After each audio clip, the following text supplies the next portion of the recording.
Cope Euskadi. Estar informado.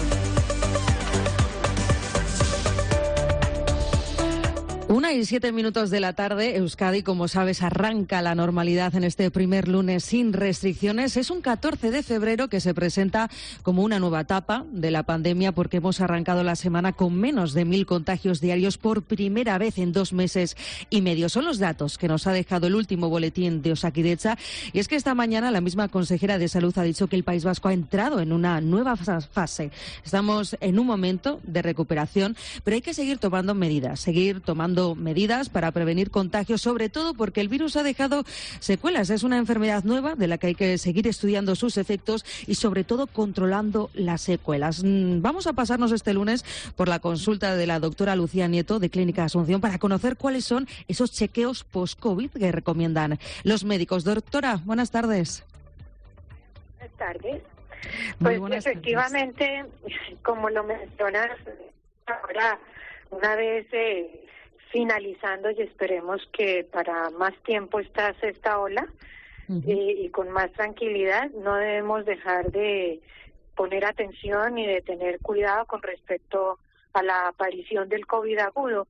Pero efectivamente, en la medida que ha ido pasando el tiempo, vamos haciendo conciencia de que el COVID no se quedó solo en el cuadro agudo, sino que las personas están presentando sintomatología persistente. Es una condición nueva que es muy desconcertante y que aparece independientemente de la gravedad del cuadro inicial. Aunque, dicho sea habían manifestado también patología persistente, que no se había estudiado a profundidad, pero esto pues nos está apareciendo, es evidente. Digamos, no podemos minimizar cualquier síntoma que se presente en las personas que han pasado por el COVID. Durante estos casi 2 años de pandemia, ¿qué secuelas se han detectado en los pacientes que han superado el virus? A ver, tendríamos que hacer aquí una aclaración. Una cosa es la secuela, que es la consecuencia de la afectación de un órgano específico por un COVID severo, que ha requerido ingreso hospitalario, con mayor frecuencia, lógicamente, las complicaciones respiratorias. Esas secuelas están per se ya, digamos, con una atención clínica, por lo que son pacientes que han estado ingresados y que tienen alta hospitalaria y tienen su seguimiento con los especialistas que les corresponde. Otra cosa es hablar del COVID prolongado, que son aquellos síntomas que son múltiples sintomatología por la misma fisiopatología del virus que afecta a todo el organismo, pero que con mayor frecuencia aparece como cansancio, sensación de cansancio, dolor de cabeza, y son los síntomas que persisten durante 4 o 12 semanas después de haber pasado la enfermedad.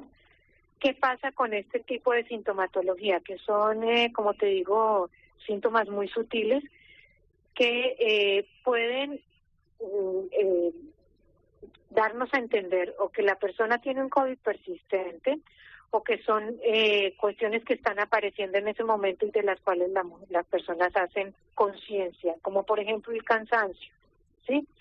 El cansancio es el de los síntomas más frecuentes y por el que vale la pena consultar. Esto no es una cosa de esperemos a mañana a ver cómo voy a seguir, no. Son sintomatologías que pueden llegar a ser incapacitantes si no se tiene una atención oportuna. Por eso es muy importante acudir al médico cuando las personas sientan astenia, fatiga, dificultad para respirar. La disfunción cognitiva es muy frecuente y cómo se evidencia a través de dolor de cabeza, pérdidas de atención, y pérdidas de memoria.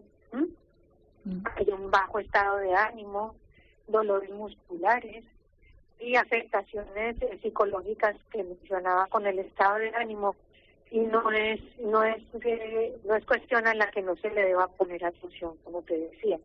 Si te das cuenta, son síntomas o son manifestaciones muy sutiles, pero que con el paso del tiempo logran llegar a ser incapacitantes.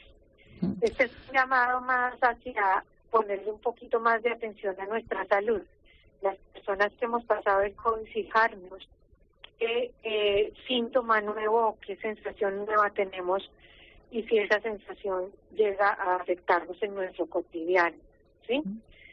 Es muy importante acudir a una consulta médica general, que se haga una analítica completa en la consulta, un examen físico sistemático, riguroso de todos los sistemas, y después de esa analítica ya, de acuerdo con los hallazgos, se va haciendo la orientación del manejo.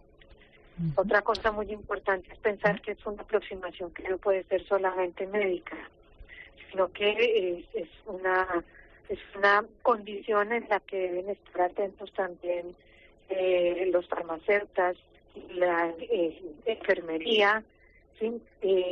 Los mismos psicólogos, ¿sí?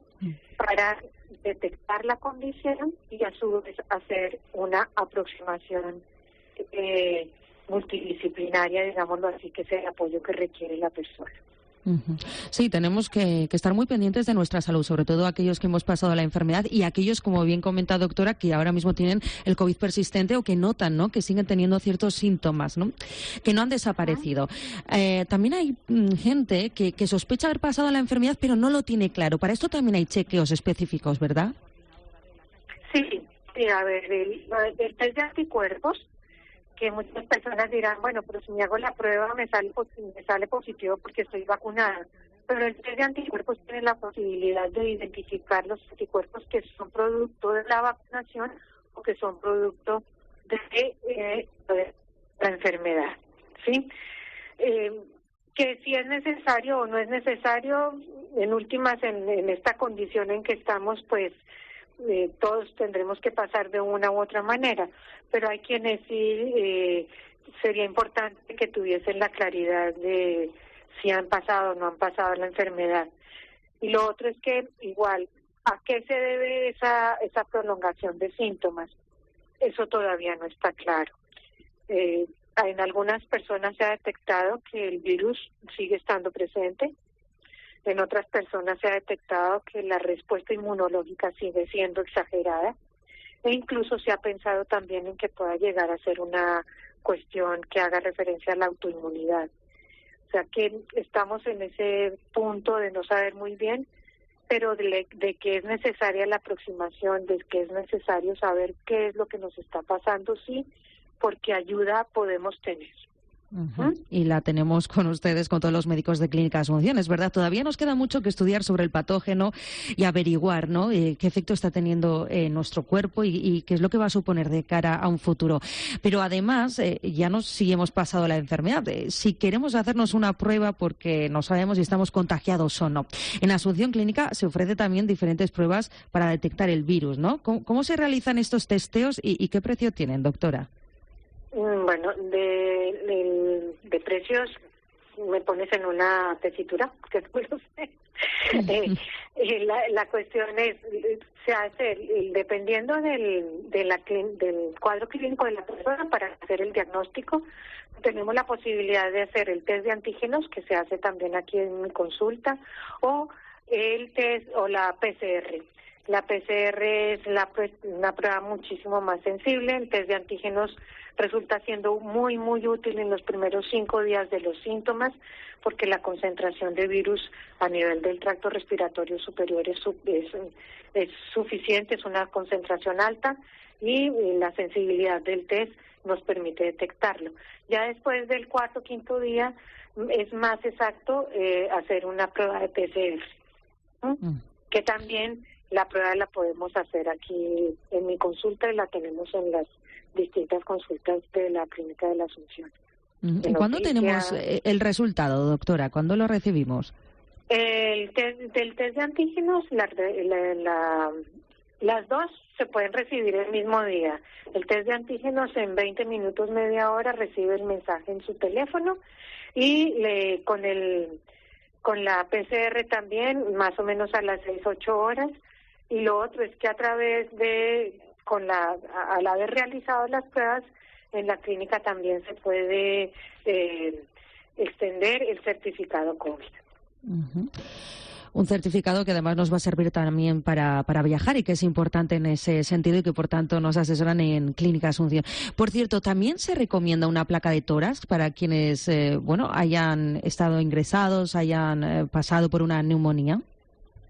Vale, como lo comentaba anteriormente, es necesario primero hacer una historia clínica muy completa y un examen físico completo y mirar la necesidad o no. De manera sistemática y para todas las personas que hayan pasado el COVID, pues no es necesario, ¿sí? Esa ya es una prueba a la que debemos acceder en un segundo momento, una vez hayamos ubicado al paciente si la persistencia de su sintomatología es más de carácter respiratorio, o cardíaco o neurológico, dependiendo de cuál de los sistemas es el que está más afectado, se orienta hacia pruebas mucho más específicas. En este caso tú decías una radiografía de tórax, si la persona tiene más un cuadro, por ejemplo, la sensación de cansancio, la sensación de fatiga, falta de aire, tos persistente, pero también hay otras personas que tienen palpitaciones, ¿sí?, que requerirían entonces ya en un segundo momento hacer un electrocardiograma y sucesivamente de acuerdo con la sintomatología. Uh-huh. Lo que está claro es que síntomas sigue habiendo y que tenemos la oportunidad en Clínica Asunción de hacernos todos estos chequeos post-COVID, importantes ahora, ¿no?, cuando pasamos la enfermedad. Pero antes, como siempre, y como nos recomienda Salud, pues tendremos que protegernos, ¿no?, pues para poner a salvo nuestra salud. Doctora Lucía Nieto, muchísimas gracias por habernos acompañado un lunes más. Un abrazo y hasta la siguiente. Vale, hasta la siguiente. Agur.